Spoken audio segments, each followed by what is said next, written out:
મિત્રો, સત્તામાં બેઠેલા લોકો કઈ રીતે પોતાનું મજાક બનાવડાવે છે તેવું કહેવું આ વિડીયોમાં ખોટું નહીં હોય.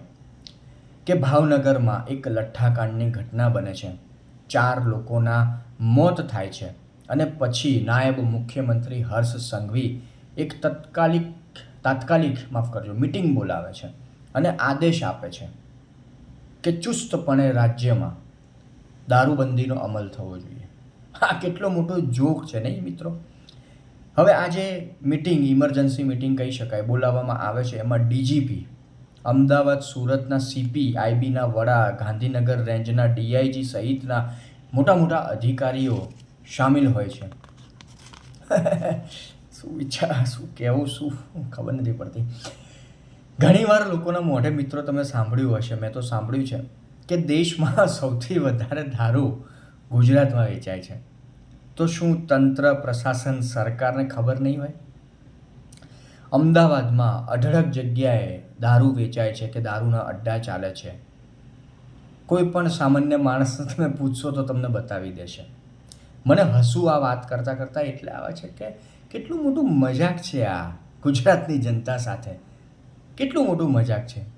સરકાર કેટલો મોટો જોક ગુજરાતની જનતા સાથે કરી રહી છે કે કોઈ પણ વ્યક્તિને તમે પૂછો, સામાન્ય વ્યક્તિને, તો એ તમને બતાવી દેશે કે આ જગ્યાએ મળે છે બોસ. તંત્ર, સરકાર, પ્રશાસનને ખબર જ નથી.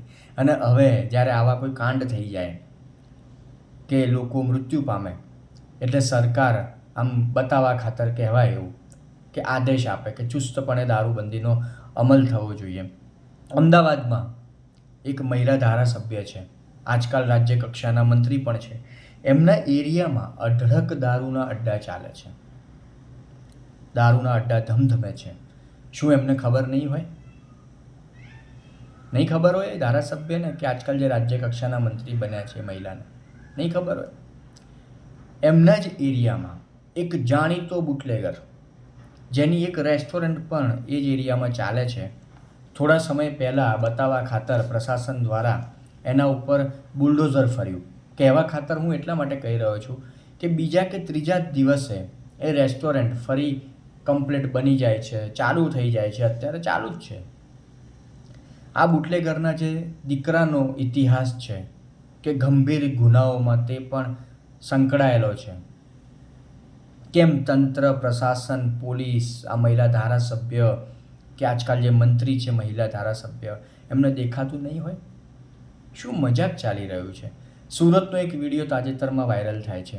એક મહિલા પત્રકાર છે આપણા ગુજરાતમાં, એ રિયાલિટી ચેક આઈ થિંક કરે છે અને વિડીયો વાયરલ થાય છે હર્ષ સંઘવીના આદેશ બાદ, કે પોલીસ સ્ટેશનની નજીકમાં જે દારૂ વેચાય છે, એક વ્યક્તિ ત્યાંથી પોટલી લે છે અને પોલીસ સ્ટેશન સુધી જાય છે. એવો એક વિડીયો તમારી નજરમાં આવ્યો જ હશે 100%.